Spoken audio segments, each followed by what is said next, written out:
Guys એક સરસ પીજીડબ્લ્યુપી નું અનાઉન્સમેન્ટ પર કર્યું ઇમિગ્રેશન મિનિસ્ટરે. સો ઇમિગ્રેશન મિનિસ્ટર લોકોની રિક્વાયરમેન્ટ હતી, રિક્વેસ્ટ હતી કે 3 વર્ષની જગ્યાએ પીજીડબ્લ્યુપી 5 વર્ષનું કરવામાં આવે.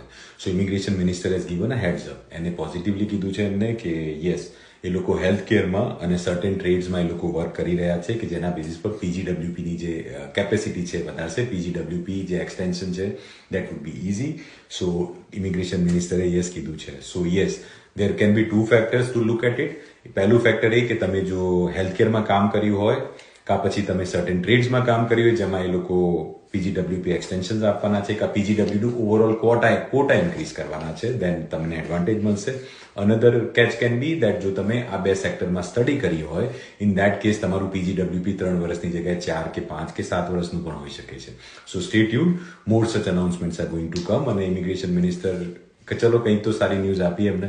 સો લેટ્સ સી કેટલા લોકોને હેલ્પ કરે છે. But healthcare workers or certain trade occupations, good luck guys. આ ન્યૂઝ તમારા ફેવરમાં હતી.